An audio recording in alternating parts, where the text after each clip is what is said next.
Your phone buzzes mid-scrape. We watched you burn the kid's drawing. Now we're watching you breathe. You look up. The diner's security cam just swiveled toward your stall. You're on your knees in a blood-slick bathroom stall, scraping brain matter off grout with a gas station toothbrush. Gloves thin, cash in your pocket, and silence your only contract. This isn't sanitation, it's erasure. And you've just been promoted, from alleyway stains to sealed vaults. Each level pulls you deeper into a machine that doesn't just hide bodies, it rewrites history. You'll gain access, power, even protection, but every step forward costs a piece of your soul. And soon, you won't recognize the face in the rearview mirror. Level 1, Biohazard Janitor. Your first job isn't glamorous. You're on call for midnight dispatches. Apartment 3B, back room of a pawn shop. The trunk of a sedan parked near the riverbank. You arrive in an unmarked van with blacked-out windows, wearing coveralls 2 sizes too big. The scene stinks of ammonia, decay, and something sweet underneath. Rot, masked by air freshener. Your tools: enzyme sprays, razor blades, absorbent granules, and Ziploc bags labeled bio-waste. You don't ask how the blood got there. You don't wonder who screamed last. You scrape, wipe, bag, and sanitize until the floor gleams like nothing ever happened. Daily life is exhaustion wrapped in paranoia. You sleep in motels that don't require ID. You eat alone. You flinch at sirens, but you're paid well, enough to vanish your own past. Your privilege?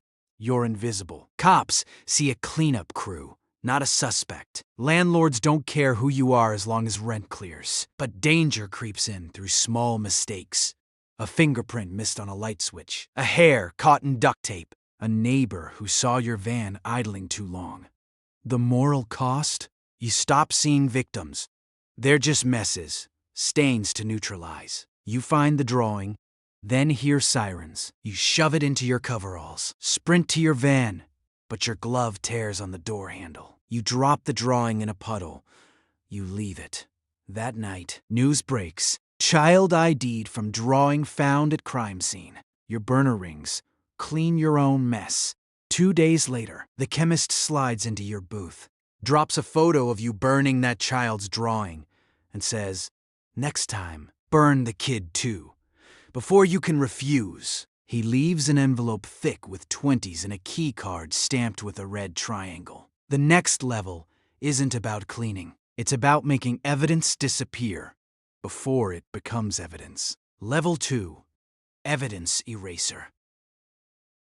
Now you work in windowless warehouses on industrial outskirts, where concrete floors slope toward drains that lead nowhere official. Your role shifts from remover to destroyer.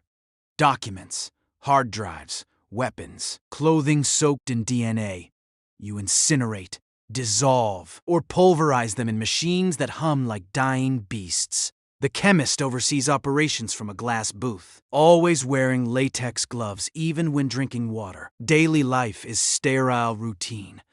Arrive at 0300. Verify chain of custody logs, falsified of course. Process materials in climate-controlled bays.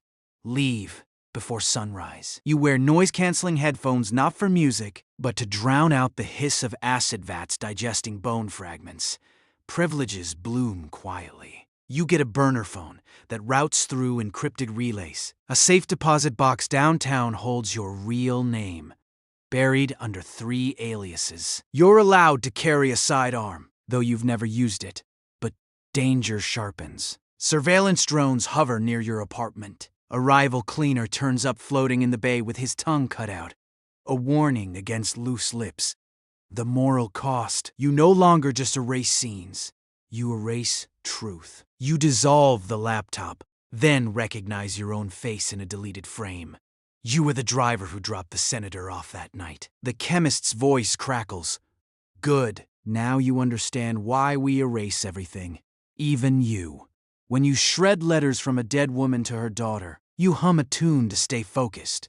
Truth becomes raw material, like plastic or steel, to be melted down and forgotten. One evening, During a routine burn cycle, you spot a familiar symbol etched into a metal case, the same red triangle from your keycard. Inside, photos of mass graves in Eastern Europe, satellite coordinates, soil samples tagged Project Requiem. The chemist notices you lingering. His voice crackles over the intercom. Some stains can't be cleaned. They have to be buried deeper. He offers you a new assignment. Not destruction, but excavation. Not erasure, but retrieval. And this time, you'll dig up what others tried to hide. Level 3, Body Extractor. You trade bleach for shovels. Now you operate in forests, abandoned farms, frozen fields, places where the earth itself conspires to keep secrets. Your team arrives under cover of snowstorms or monsoon rains. No lights, no engines. Just headlamps cutting through fog and the wet crunch of boots on disturbed soil. Your role: exhume single bodies buried shallow, often wrapped in tarps or concrete sacks. You work fast, silent, using ground-penetrating radar to avoid hitting bones too early. Daily life is cold, damp, and haunted. You sleep in a trailer where the last cleaner hanged himself with dental floss, and your protein paste still tastes like his blood from the night you licked it off your gloves. Meals taste like dust. You learn to read soil strata like pages. Ash layers mean accelerant. Compacted clay suggests haste. Privileges now include diplomatic immunity papers, forged but convincing, and a private flight clearance code. You can cross borders without questions, but danger escalates beyond bullets. Local militias patrol these zones. Satellite sweeps scan for heat signatures. Once, you unearthed the corpse only to find its chest cavity packed with C4 rigged to a pressure plate. Someone didn't want their secrets dug up. The moral cost? You begin to anthropomorphize the dead. You whisper apologies as you pry fingers from jawbones. You notice wedding rings, bullet trajectories, ligature marks, and start reconstructing lives from fragments. One body wears a necklace with a tiny silver key. You pocket it. Later, in your trailer, you realize it fits the lock on a diary found in Level 2's evidence burn pile. The diary's last entry: "They replaced my brother. I know because he stopped humming our lullaby." You hum it absent-mindedly, and your radio cuts to static. A voice whispers back, "Cheap digging. We'll replace you next." That night, a coded message arrives. "Report to Sector Theta. Mass recovery authorized." You pack your trowel, your respirator, and the silver key. The next level isn't one grave. It's hundreds. Level 4, Grave Architect. Mass graves stretch before you like open wounds in the earth. Some lined with lime. Others chaotic pits where limbs tangle like roots. You're no longer just digging. You're mapping, cataloging, reconstructing timelines from bone scatter and bullet casings. Working under UN mandates or shadow contracts, you lead teams of forensic anthropologists who don't know your real purpose. Officially, you're gathering evidence for war crimes tribunals. Unofficially, you're deciding which truths surface and which stay buried. Daily life is a paradox. Daylight hours spent in white tents photographing femurs, nights spent editing digital logs to omit certain GPS tags or DNA matches. You wear a laminated badge that says ICMP Liaison, but your orders come from a man known only as the Archivist, who communicates via dead drops in embassy mailrooms. Privileges now include access to classified military archives and a private lab where isotopic analysis reveals a victim's last meal, and sometimes their killer's origin. But danger is institutional. Rival intelligence agencies track your movements. A prosecutor in The Hague starts connecting dots between exhumed sites and missing persons lists you altered. Last month, your second-in-command vanished after questioning why certain graves in Bosnia yielded no children's remains, despite witness accounts. The moral cost? You delete a mass grave from the UN report, then vomit when you find your own sister's bracelet in the soil sample you just falsified. When you omit the trench, then get a photo emailed to your secure server, your niece's class photo, circled in red. Subject line: Next time. Include her shoes.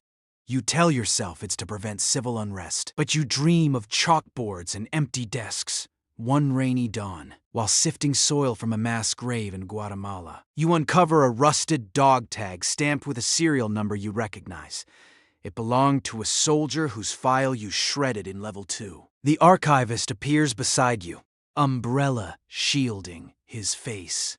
History isn't written by the dead, he murmurs. It's edited by those who survive. Are you ready to edit the editors? He hands you a dossier marked Black Garden Protocol. Inside, blueprints for a facility where entire populations were processed and erased. Level 5. Silent Historian. You sit in a subterranean chamber beneath a derelict Cold War bunker, surrounded by servers humming with terabytes of deleted footage, falsified birth certificates, and audio tapes of confessions extracted in rooms that no longer exist. Your title is meaningless, Director of Historical Continuity, but your function is absolute. You don't clean scenes, you rewrite them. When a journalist uncovers a mass grave linked to Operation Silent Harvest, you leak doctored photos suggesting it's a Soviet-era site. When DNA from a Guatemalan trench matches living relatives, you insert decoy samples into international databases. Daily life is sterile precision.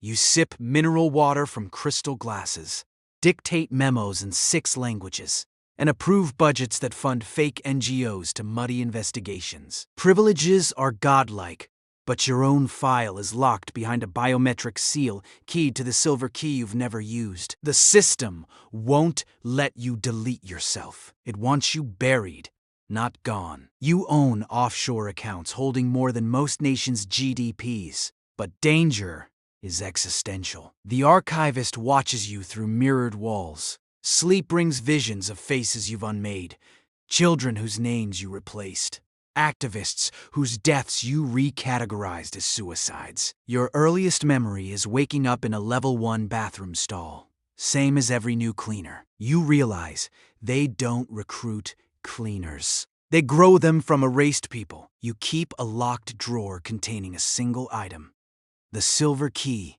from Level 3. You've never used it, because if you open whatever it unlocks, you might find proof that you, too, were once someone else's evidence to dispose of. He slides a mirror across the desk. Your reflection blinks a second too late. One evening, a junior analyst delivers a file labeled Final Audit Cleaner Program Termination. Inside, a list of all operatives, including yours, marked for retirement. Permanent retirement. The archivist summons you. In his office, a wall screen displays live feeds of mass graves being re-excavated by independent teams. The world demands truth, he says, smiling faintly. So we give them better lies. He offers you a choice. Vanish into legend, or become the myth that guards the machine. You take the file, walk out. And that night, you drive to a remote field you've never visited, but somehow know by heart. You dig, not to extract, to bury yourself. But the earth feels familiar, soft, like it's been waiting. And as you lower your first shovel into the dark, you realize you were always part of the grave. Right now, a rookie scrubs your blood off tile, using the same gas station toothbrush you used on day 1.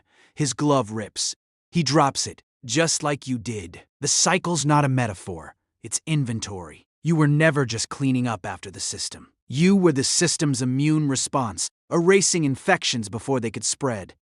Now, standing knee-deep in soil that knows your name, you understand the final truth. Every cleaner becomes the thing they were hired to remove. The van is gone. The badges are ash. All that remains is the silence between heartbeats and the weight of every life you helped unmake.